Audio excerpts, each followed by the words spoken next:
Hey everybody. So welcome. This month is August and it is Mindfulness month, and this week is the second week in August, isn't it? It's kind of like the third. It's 2.5. It doesn't matter. Doesn't matter. This week is Witness Consciousness Week. We've been discussing what witness consciousness is, which, let's just put it succinctly, is non-judgmental observation. And then yesterday we kind of discussed what non-judgmental means and how it's difficult. And I kind of realized yesterday, as I was thinking about it during the day, that non-judgmental, the word is is non-judgmental. Let me finish the air quotes there. Is a judgment in and of itself, and it carries a connotation, right? Non-judgmental is good. Judgmental is bad. We don't want to judge. That's true. But the point is not to judge. So I'm going to call it being okay with your thoughts and being okay with your feelings rather than non-judgmental, because that word kind of freaks me out. Not freaks me out, but it upsets me. And I don't know if you feel the same way about it, but that's what I feel. Moving on. So, we've talked about what witness consciousness is, but now we really kind of need to discuss what your consciousness is witnessing, right?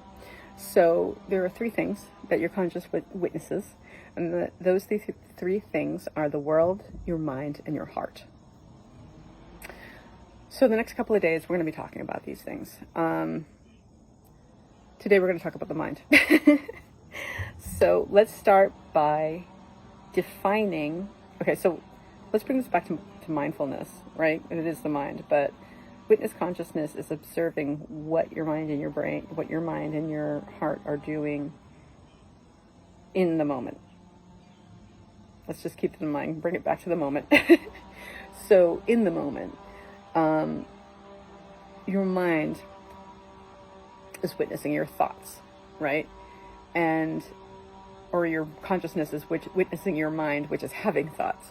Woo! But your mind, as Michael Singer describes it, is an energy field that creates thoughts. And that's an interesting way to think about it. And I think if that concept is a little like, what? It'll become clearer. But right now, let's just think about, like, okay, the brain is the organ in the central nervous system. The brain is the organ that does the thinking. It does the blood pumping. It does the lungs breathing for the most part. We can do that, but that's a different story. Boop. But the mind is something slightly different, right? Like, you feel that, the mind versus the brain. The mind is the thoughts, right? It's the energy field that creates the thoughts. It's sort of a separate entity from the brain. The brain creates, or who knows what it does, how the mind is created. But that's the difference. That's what we're talking about. The mind, where your thoughts come from. Now, the thing about your mind is that you don't always have control over it, right? In fact, most of the time, we don't have control over it. And that is because we're not using it, right? And we're not paying attention to the fact that we're not using it. So we use our mind for the reason that it's here to think things out and, do all the human stuff that makes us, be able to build things and whatever, all the advances. But when you're not doing that, your mind is a thought-producing machine, and it thinks thoughts based on some pretty basic things. And that's something maybe we'll discuss a little bit later. Anyway, so the point is to be able to let go of this stuff, right? So that's why we're discussing it. When we're unaware of what our mind is doing, we become lost. We can easily become lost in those thoughts, and those thoughts create emotions, and we become lost in the emotions, and then we act from those emotions, then our life kind of falls to shit, and et cetera, et cetera. So witness consciousness is watching what your mind does when you're not using it, which is an interesting thing, right? So these thoughts that you have, it's so easy to get lost. And the people who are so unself-aware that they're not even realizing that they have thoughts. If you're watching this, you're at least peripherally aware that you have thoughts and that you get lost in them, right? The thing about thoughts is that, let me look at my notes. What our brain is doing when it's creating them, and we're not creating them, is to make itself okay. But what I mean by that is that things have happened in the past in our lives, or there are things in the future that we're afraid of that we have held on to. We didn't want to feel, or we wanted to keep, and those things are energy, right? I mean, it's undeniable. Your thoughts and your feelings are energy. And when you have a feeling that you don't want to have, or that disturbs you, you clench someplace, and eventually you stop unclenching. And that traps the energy. I mean, that's my theory of how it happens, because that... Okay. So what you're doing is you're trapping all this energy, and with the energy is the thought and the feeling, right? So the brain, these things are disturbing, and your natural reaction is to try to undisturb it. So this energy wants to release. It wants to come out and be gone. In your body, and everything about you wants this, except your conscious mind, wants this to come out. So it keeps coming up, right? You keep thinking these thoughts, and the disturbing ones, and because you didn't want to feel them, you do the same thing. You push them back down, right? You push them away, which makes them, ironically, stay. So what we're watching as well is the energy behind these thoughts that come up that wants to fix it, that wants to undisturb it. So these thoughts come up, these energies come up, and our thoughts go to something that happened 10 years ago, or like what happened yesterday, or whatever the case may be. It's something that disturbed us. It's something that caused us to tense up and hold on to an energy that we didn't like, or that we liked and that left. And we don't let it release. We push it back down, it stays, and it comes up, and it comes up, and it comes up. And it's hard, because they're the things that you find hard. They're the things that made an impact on you, and they're the things you kept. You wouldn't have kept them if they weren't a big deal to you. But the thing is, and this is something I think we'll talk about next month, you need to let them go. And then once you let them go, they're gone, and you don't think of them anymore. It's great. Try it. It works. But that's letting go is something we'll discuss next month. I think that's going to be a whole month, month of letting it go. Let me see, what is that? I can't even read my handwriting. Okay.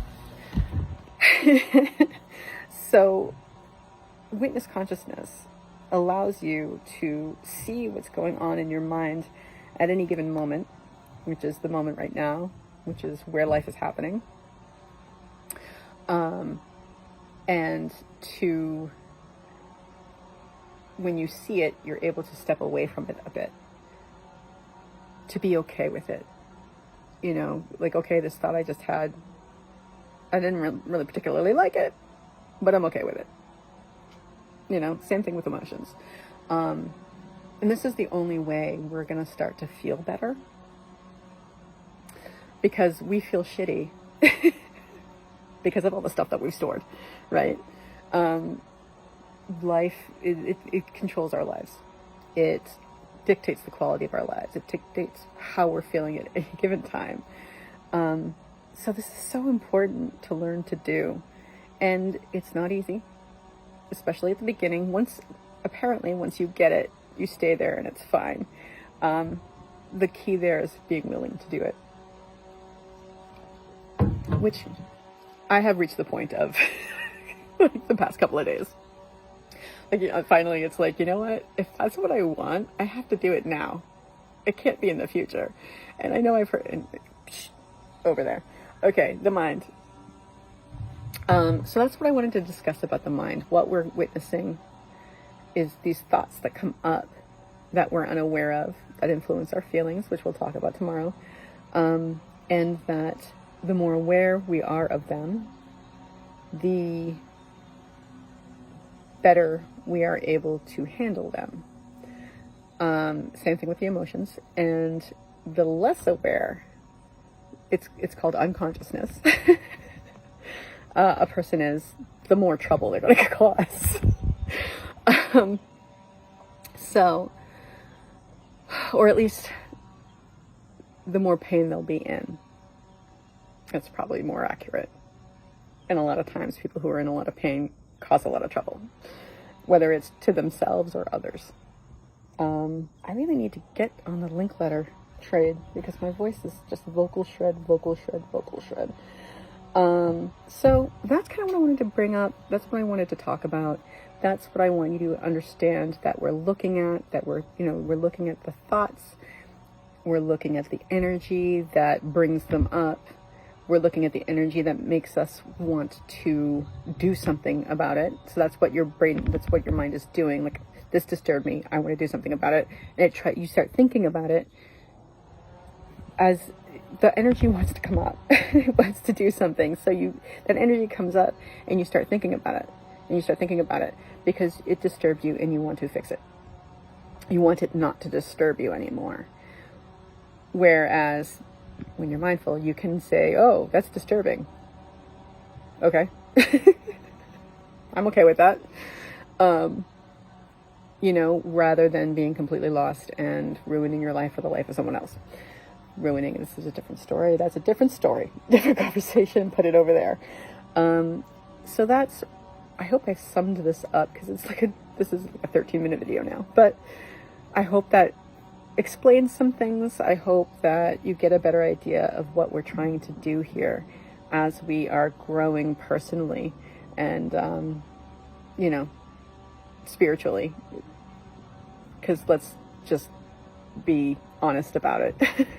Personal growth leads to spirituality. Whatever your religion is, it just makes you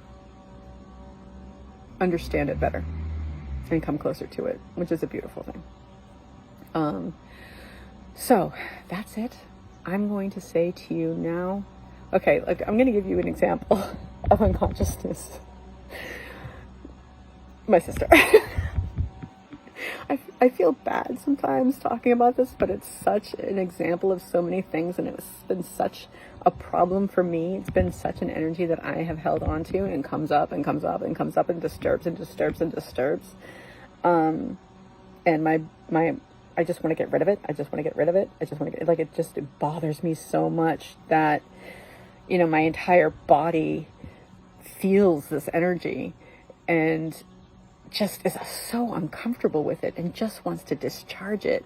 And the way I do that is talking to myself or having conversations that are never going to happen with my sister who is not there, or with her husband or with someone else about her. That's how my mind deals with it. This is good. This is what I should be talking about rather than explaining things. That's one of the places it shows up in my life. And that is it. There are a few things in my life that are like the most disturbing for me. The things that keep coming up, one is my sister, another is my father, and another is the whole extended family situation. which I'm not going to go into right now. I talk about it plenty in other videos. But so that's what happens to me, is I keep thinking about it. I got lost. Like I'm being mindful. I'm inside my body. And then all of a sudden I'm talking to someone who's not there. And I'm like, wait a second. Wait, no.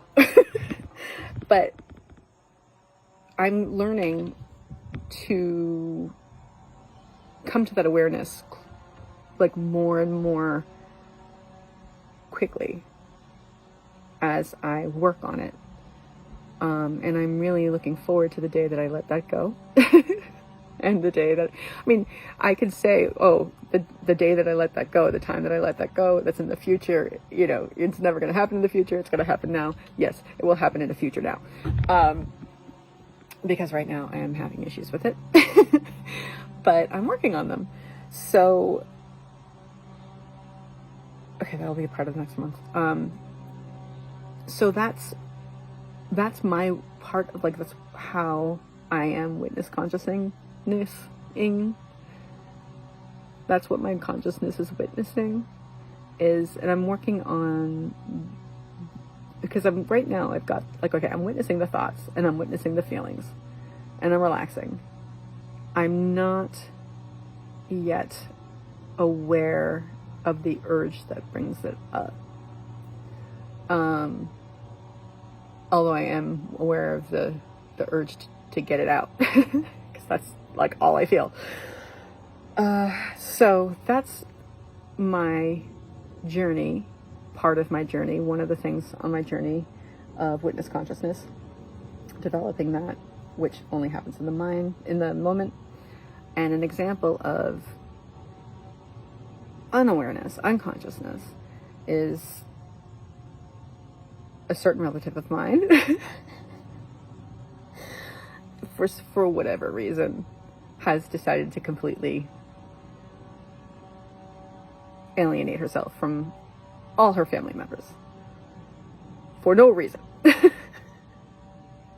But she has a reason. Clearly she has a reason, right? There is a reason in her head. We don't know what it is. I mean, I know the particular thing that upset her about me. But quite frankly, it's a stupid thing to get upset about, because I was actually being very kind.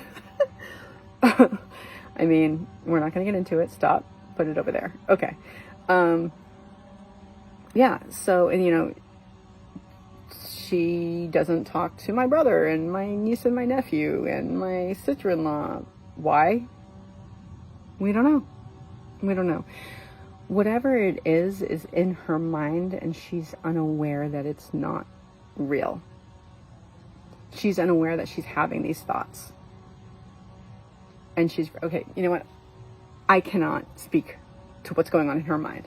So, my assumption is that this is the case. She's unaware of the thoughts. She's unaware that they're not real. Like, it's not true. Whatever she is thinking is not true. And I know that because of how she's behaving. And she's in a lot of pain, because you don't do that shit unless you're in a lot of pain, which I feel bad about. I feel bad for her about. But if she could witness those thoughts, and gain a little bit of perspective, maybe things wouldn't be like this. Maybe she'd be in a, we can't, like, what if this is such a long video. This is such a long video. Anyway.